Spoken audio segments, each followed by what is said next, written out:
Students, last video में हमने discuss किया था instantaneous rate of reaction and average rate of reaction. हमने आपको बताया था कि rate of reaction two types का होता है, average rate of reaction and instantaneous rate of reaction. दोनों हमने अच्छे से डिस्कस भी किए थे। इस वीडियो में हम पढ़ेंगे कि इंस्टेंटेनियस रेट ऑफ रिएक्शन और एवरेज रेट ऑफ रिएक्शन, इन दोनों में से किसको प्रेफर किया जाता है। जब हम किसी रिएक्शन के लिए रेट ऑफ रिएक्शन डिटरमाइन करते हैं उस वक्त इंस्टेंटेनियस रेट ऑफ रिएक्शन को प्रेफर किया जाता है, एवरेज रेट ऑफ रिएक्शन की बजाय इंस्टेंटेनियस रेट ऑफ रिएक्शन को प्रेफर किया जाता है। अब क्वेश्चन अराइज होता है, भाई क्यों प्रेफर किया जाता है? क्योंकि किसी भी रिएक्शन का जो रेट होता है वो टाइम के साथ डिक्रीज होता जाता है। लिखा हुआ है यहाँ पे, because rate of reaction continuously decrease with time. Rate of reaction time के साथ डिक्रीज होता जाता है। So average rate of reaction does not give true picture of rate of reaction. Rate of reaction time के साथ decrease होता जाता है, इसलिए एवरेज रेट ऑफ रिएक्शन की ट्रू पिक्चर नहीं दे पाता। इसलिए हम जब भी कभी किसी रिएक्शन के लिए रेट ऑफ रिएक्शन डिटरमाइन करते हैं तो हम इंस्टेंटेनियस रेट ऑफ रिएक्शन को प्रेफर करते हैं। उसके बाद expression of rate of reaction,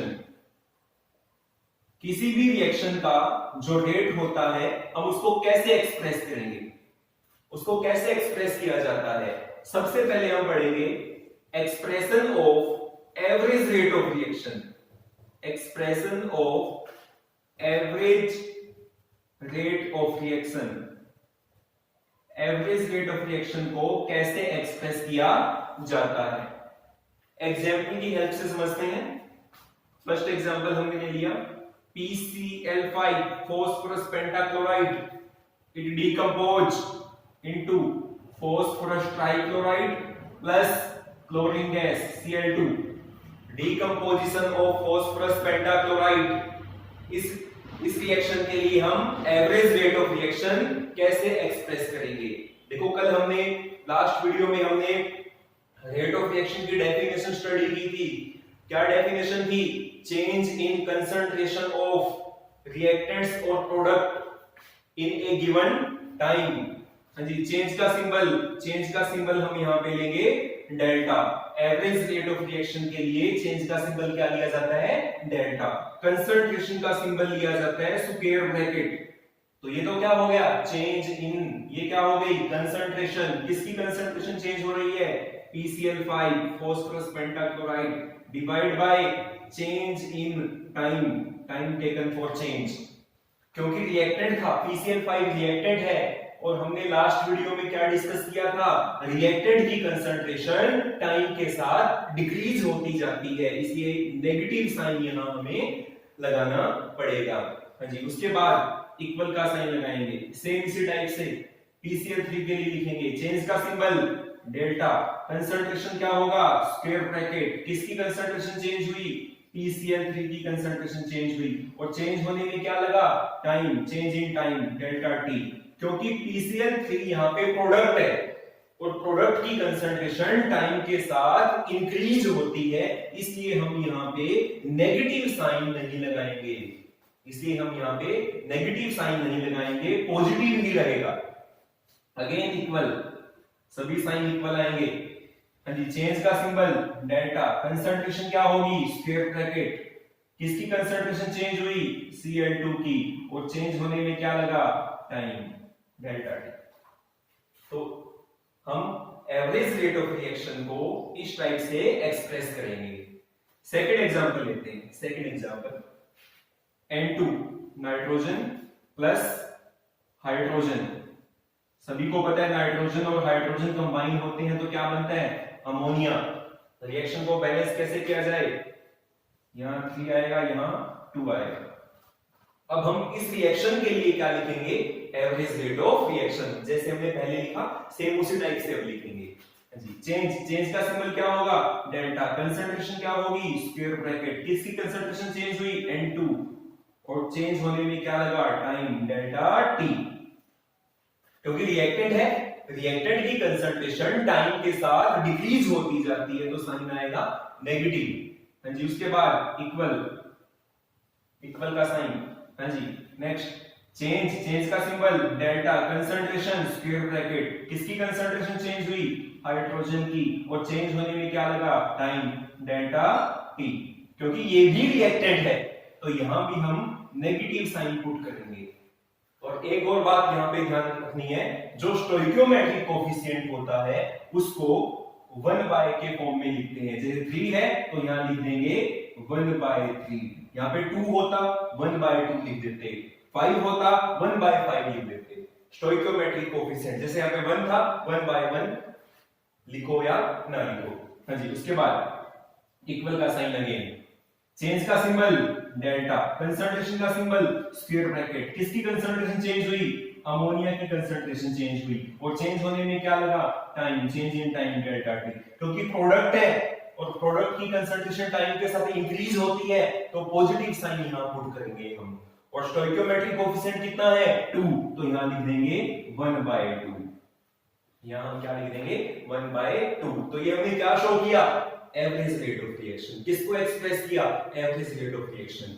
आइए अब हम एक्सप्रेस करते हैं इंस्टेंटेनियस रेट ऑफ रिएक्शन को।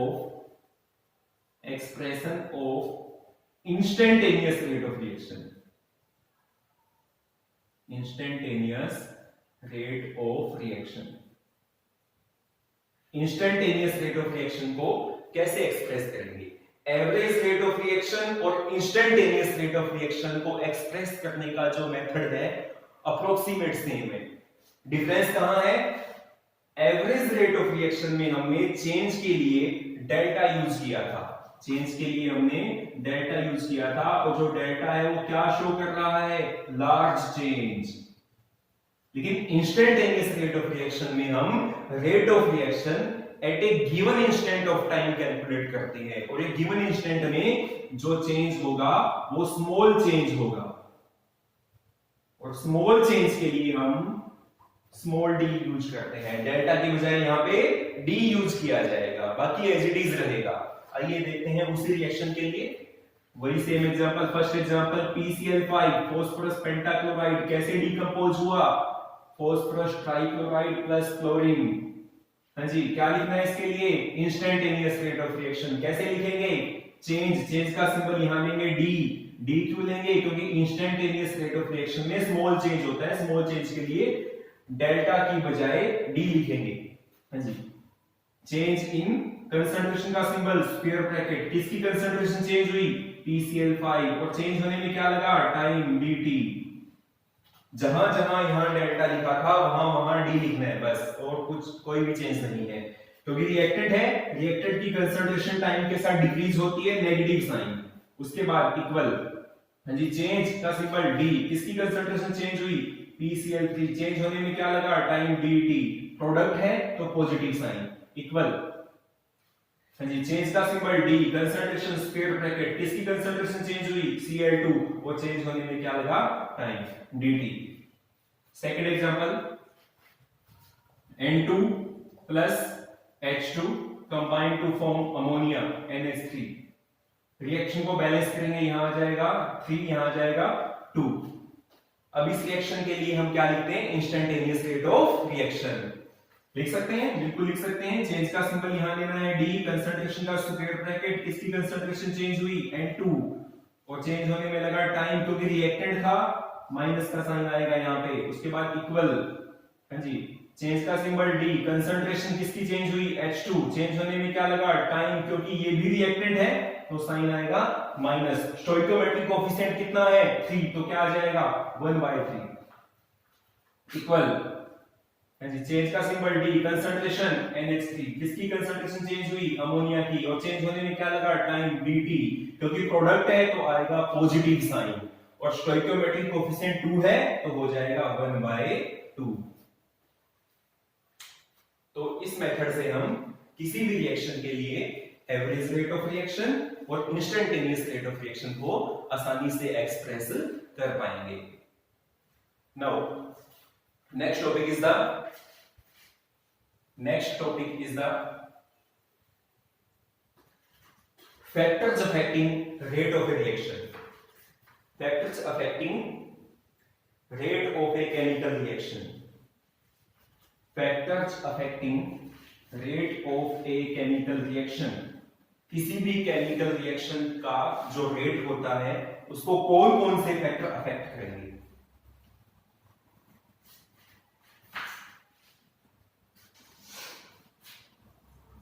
Factors affecting rate of a reaction. किसी भी केमिकल रिएक्शन का जो रेट है उसको कौन कौन से फैक्टर अफेक्ट करेंगे? First factor is the concentration of reactant. First factor is the concentration of reactants.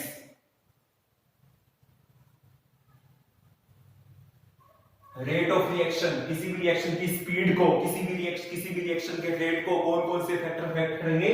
पहला जो फैक्टर है वो क्या है? Concentration of reactants.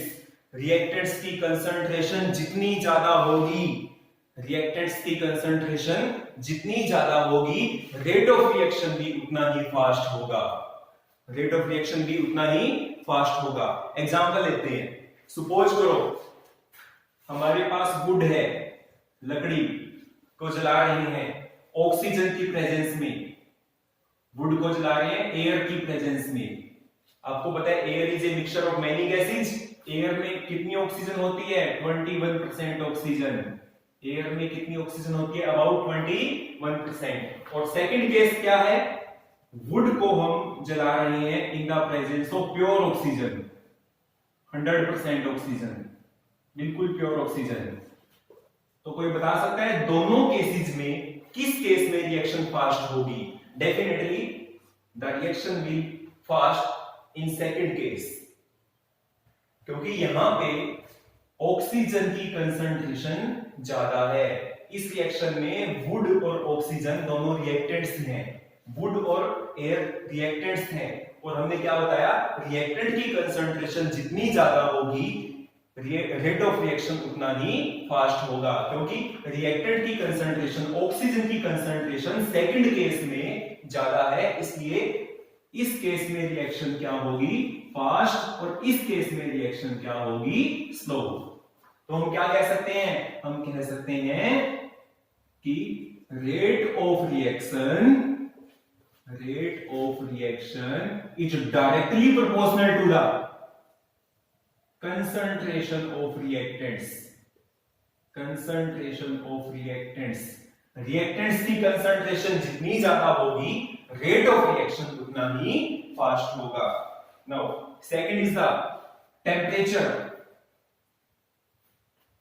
सेकंड जो फैक्टर है that is the temperature.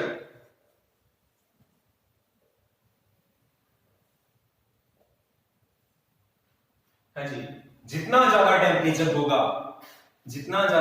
Temperature होगा पार्टिकल्स में उतनी ही ज्यादा काइनेटिक एनर्जी आ जाएगी. और पार्टिकल्स की काइनेटिक एनर्जी बढ़ गई तो रेट ऑफ रिएक्शन भी क्या हो जाएगा? फास्ट. तो हम कह सकते हैं कि rate of reaction is directly proportional to the temperature. Temperature जितना ज्यादा होगा रिएक्शन उतनी ही फास्ट होगी. कभी कभी तो ये भी कहा जाता है कि यदि हम किसी रिएक्शन का टेम्परेचर ओनली 10 केल्विन इंक्रीज कर दें, कितना इंक्रीज कर दें? 10 डिग्री इंक्रीज कर दें, तो क्या हो सकता है? रेट ऑफ रिएक्शन डबल हो जाती है, कभी कभी ट्रिपल भी हो जाती है. इसको हम इसी लेसन में लास्ट में डिस्कस करेंगे. तो अभी आपको क्या पता होना चाहिए? अभी आपको पता होना चाहिए कि जब हम टेम्परेचर इंक्रीज करते हैं तो रेट ऑफ रिएक्शन भी क्या हो जाता है, फास्ट हो जाता है। सेकंड फैक्टर था जो किसको अफेक्ट कर रहा था, रेट ऑफ रिएक्शन को। Third factor is the nature of reactants. Nature of reactants,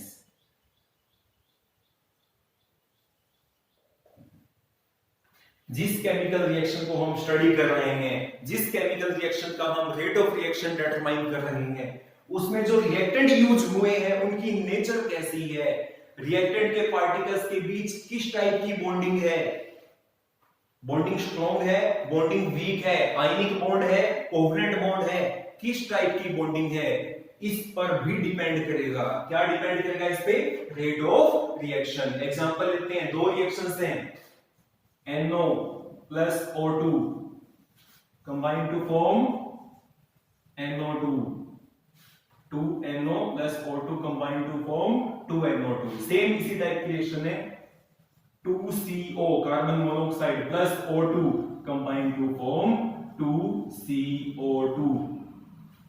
दोनों रिएक्शंस सिमिलर दिखाई दे रही है, सेम सी दिखाई दे रही है, लेकिन देखा जाए तो फर्स्ट रिएक्शन क्या होगी, फास्ट, और सेकंड रिएक्शन क्या होगी, स्लो।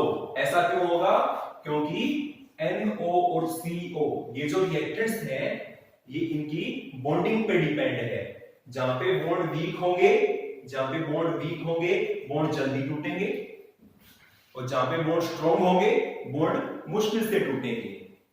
तो हम कह सकते हैं कि किसी भी रिएक्शन का जो रेट ऑफ रिएक्शन है वो रिएक्टेंट की नेचर पे डिपेंड करेगा। नेचर पे कैसे डिपेंड करेगा, उसके पार्टिकल्स की बॉन्डिंग देखी जाएगी, रिएक्टेंट के पार्टिकल्स के बीच किस टाइप के बॉन्ड है उस पे भी डिपेंड करेगा। जनरली कहा जाता है कि आयनिक रिएक्शंस आर फास्ट, मतलब वो रिएक्शन जिसमें आयनिक रिएक्टेंट्स होते हैं, आयनिक रिएक्टेंट्स होते हैं, वो रिएक्शंस फास्ट होती है, वो रिएक्शन जनरली क्या होती है, फास्ट होती है। Now next factor is the presence of catalyst. Presence of catalyst. Catalyst क्या होता है, catalyst a chemical substance, a chemical substance which can change the rate of reaction without undergoing any chemical change itself। Catalyst एक ऐसा substance है जो किसी भी reaction की स्पीड को चेंज कर सकता है। चेंज का मतलब इंक्रीज भी कर सकता है, डिक्रीज भी कर सकता है, लेकिन मोस्ट ऑफ केसेस में इंक्रीज करता है। इसलिए हम ये कह सकते हैं कैटलिस्ट ऐसा सब्सटेंस है जो किसी रिएक्शन की स्पीड को जनरली इंक्रीज कर सकता है। अब यदि मैं कोई रिएक्शन ले लूं, एग्जांपल हाइड्रोजन प्लस ऑक्सीजन, दो गैसेज है हाइड्रोजन और ऑक्सीजन, और इन दोनों गैसेज को मैंने रूम टेम्परेचर पे रख दिया।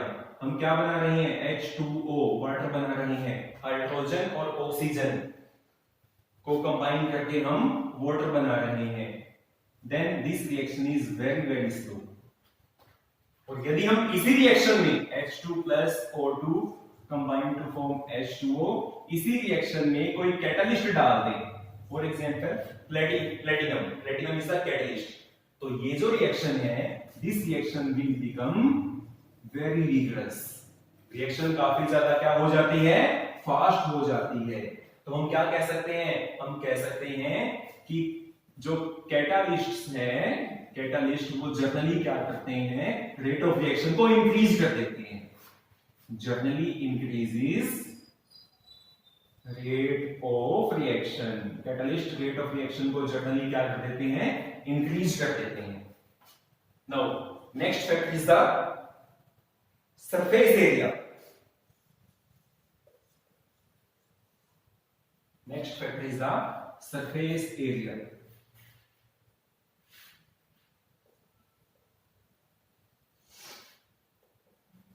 तो आपको पता होना चाहिए rate of reaction is directly proportional to the surface area of reactant.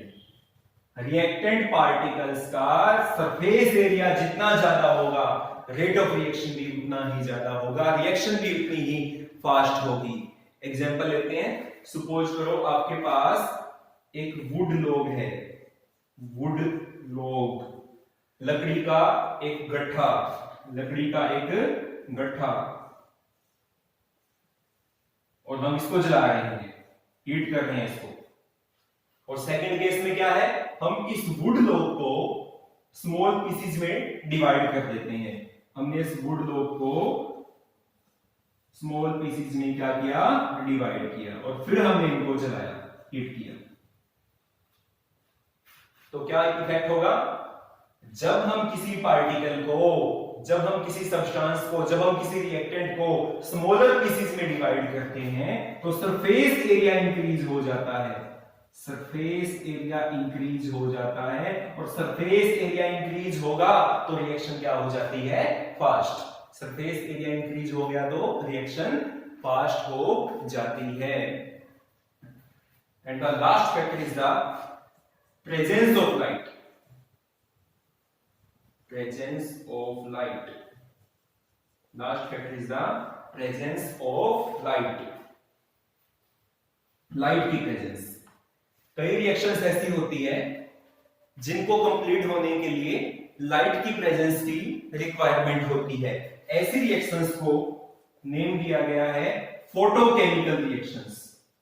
Photochemical reactions क्या होती है, photochemical reactions, the reactions which take place only in the presence of light are known as photochemical reaction. Example लेते हैं, reactant आपके पास hydrogen और chlorine दोनों को आपने मिक्स किया, कहां रख दिया, रूम टेम्परेचर पे, कंबाइन होके क्या बनाएंगे, 2HCl, but this reaction is very very slow, this reaction is very very slow. अब यदि हम हाइड्रोजन और क्लोरीन इन दोनों को मिक्स करके सनलाइट में रख दें, then reaction will become very fast and we will get HCl।